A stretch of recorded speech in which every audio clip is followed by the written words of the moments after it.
नमस्कार, 11 बजे के बुलेटिन में आप सभी का बहुत स्वागत है। आपके साथ में हूं नलिनी पांडे। सबसे पहले बड़ी खबर बीजेपी से जुड़ी हुई, जहां बीजेपी के राष्ट्रीय अध्यक्ष जेपी नड्डा को यूपी से राज्यसभा भेजा जा सकता है। आपको बता दें कि बीजेपी के राष्ट्रीय अध्यक्ष जेपी नड्डा हिमाचल प्रदेश से राज्यसभा के सदस्य हैं। उनका कार्यकाल जल्दी ही खत्म होने जा रहा है। ऐसे में हिमाचल प्रदेश में केवल एक सीट पर राज्यसभा का चुनाव होना है। हिमाचल में संख्या बल के अगर आधार पर देखा जाए तो कांग्रेस के विधायकों की संख्या ज्यादा है। यही वजह है कि बीजेपी जेपी नड्डा को यूपी से राज्यसभा का उम्मीदवार बनाकर सवर्णों को साधने का संदेश देने की कोशिश करेगी। तो बीजेपी में यूपी से इन नामों की चर्चा है। बीजेपी राष्ट्रीय अध्यक्ष जेपी नड्डा के नाम की चर्चा है। मुख्तार अब्बास नकवी का भी नाम संभव चल रहा है। सुधांशु त्रिवेदी को भी रिपीट किया जा सकता है। ब्रिज बहादुर, बीजेपी प्रदेश उपाध्यक्ष दिनेश चंद्र शर्मा, बीजेपी प्रदेश उपाध्यक्ष रामचंद्र कनौजिया, प्रदेश अध्यक्ष एससी मोर्चा नीलम सोनकर, प्रदेश उपाध्यक्ष बीजेपी कवि कुमार विश्वास का नाम भी चर्चा में चल रहा है। महेश श्रीवास्तव, पूर्व क्षेत्रीय अध्यक्ष काशी क्षेत्र, यूपी में राज्यसभा की 10 सीटों पर चुनाव होने हैं।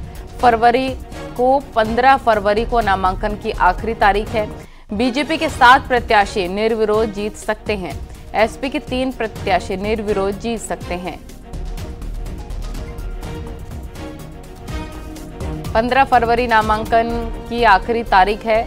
7 प्रत्याशी निर्विरोध बीजेपी के जीत सकते हैं। एसपी के 3 प्रत्याशी निर्विरोध जीत सकते हैं। ये बड़ी खबर बीजेपी से जुड़ी हुई कि बीजेपी के राष्ट्रीय अध्यक्ष जेपी नड्डा को यूपी से राज्यसभा भेजा जा सकता है।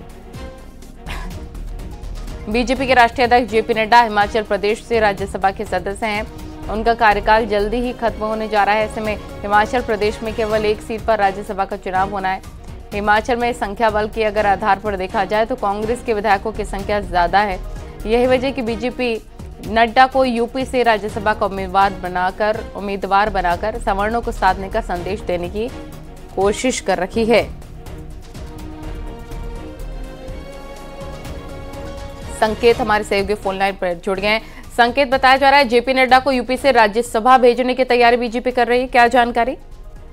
बिल्कुल, भारतीय जनता पार्टी अगर संख्या बल के लिहाज से देखा जाए तो उत्तर प्रदेश में 10 सीटें राज्यसभा की हैं। उसमें से 7 सीटों पर भारतीय जनता पार्टी अपने जो नेता हैं उनको राज्यसभा भेज सकती है। यही वो वजह है कि भारतीय जनता पार्टी के राष्ट्रीय अध्यक्ष जेपी नड्डा का नाम भी चर्चा में है कि उनको उत्तर प्रदेश से राज्यसभा भेजा जा सकता है।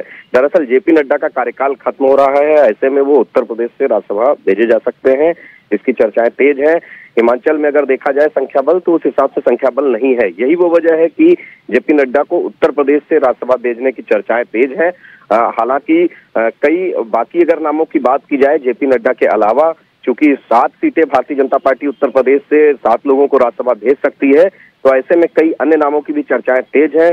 चाहे वो डॉक्टर दिनेश चंद्र शर्मा हो जो कि प्रदेश उपाध्यक्ष हैं, उनके नाम की भी चर्चाएं तेज है। इसके अलावा भारतीय जनता पार्टी जातीय समीकरण और क्षेत्रीय समीकरण के आधार पर उत्तर प्रदेश के तमाम नेताओं के नामों पर मंथन कर रही है और राज्यसभा का जो नामों का पैनल है वो तैयार किया जा रहा है। 15 फरवरी को नामांकन की अंतिम तिथि है। इससे पहले राज्यसभा के जो प्रत्याशियों के नामों का ऐलान 13 फरवरी तक किया जा सकता है और 10 फरवरी को भारतीय जनता पार्टी की कोर कमेटी की उत्तर प्रदेश में बैठक हुई और उसके बाद मंथन होकर नामों का पैनल भेज दिया जाएगा दिल्ली और उसके बाद अंतिम मोहर शीर्ष नेतृत्व केंद्रीय नेतृत्व दिल्ली से लगाया जाएगा। बिल्कुल संकेत, यानी कि मान सकते हैं कि आने वाले चुनावों से पहले बीजेपी एक मास्टर स्ट्रोक चल सकती है। जेपी नड्डा के नाम को लेकर चर्चाएं तेज है। जेपी नड्डा को उत्तर प्रदेश से राज्यसभा भेजा जा सकता है, ऐसी चर्चाएं हैं। यही वो वजह है कि वो भारतीय जनता पार्टी के चूंकि राष्ट्रीय अध्यक्ष है, ऐसे में उनको उत्तर प्रदेश से राज्यसभा भेज के भारतीय जनता पार्टी कई तरह के संदेश देगी। दरअसल देश में सबसे ज्यादा सीटों वाला लोकसभा की राज्य है, बड़ा राज्य है, 80 लोकसभा की सीटें हैं और भारतीय जनता पार्टी के जेपी नड्डा राष्ट्रीय अध्यक्ष हैं। ऐसे में उत्तर प्रदेश से जेपी नड्डा को राज्यसभा भेज के भारतीय जनता पार्टी कई समीकरणों को साधने का काम करेगी। बिल्कुल, बहुत शुक्रिया विस्तार से जानकारी देने के लिए संकेत। ये बड़ी खबर इस वक्त की हम आपको बता रहे हैं, जहां पर किस किस का नाम चल रहा है लिस्ट में, वो भी हम आपको बता दें। जेपी नड्डा का नाम चर्चा में चल रहा है। मुख्तार अब्बास नकवी का नाम भी संभव है। सुधांशु त्रिवेदी को भी रिपीट किया जा सकता है। ब्रिज बहादुर, बीजेपी प्रदेश उपाध्यक्ष दिनेश चंद्र शर्मा, बीजेपी प्रदेश उपाध्यक्ष रामचंद्र कनौजिया का नाम भी लिस्ट में आगे चल रहा है।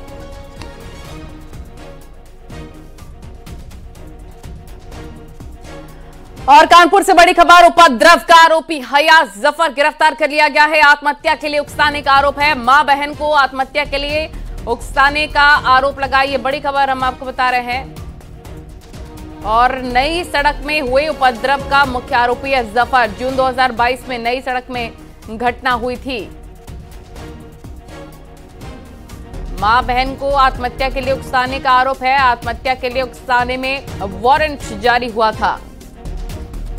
अमित गंज फोन लाइन पर जुड़ गया। अमित, क्या जानकारी?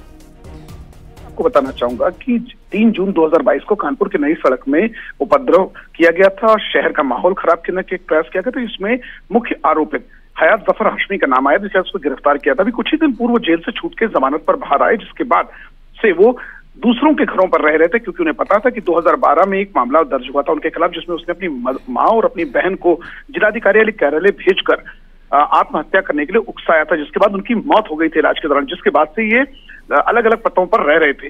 अब इसकी सूचना जब कोतवाली पुलिस को लगी तो उन्होंने घेराबंदी की और सुबह 4 बजे के आसपास इसे दबोचा गया और अब पुलिस इसे किसी सुरक्षित जगह पे लगे पूछताछ कर रही, क्योंकि कई ऐसे मामले हैं भी जो इससे और खुलने बाकी है। क्योंकि कानपुर का उपद्रव का मामला हो, 2012 में अपनी मां को और मां की आत्महत्या के लिए उकसाने का मामला, और एक और भी पूर्व में इस पे मामले चल रहे हैं। ऐसे तमाम मामले हैं, जैसे मकान कब्जे को लेकर तमाम अभी ऐसे मामले जिनसे पता उठना भी बाकी है। ओके, बहुत शुक्रिया आपका विस्तार से जानकारी देने के लिए।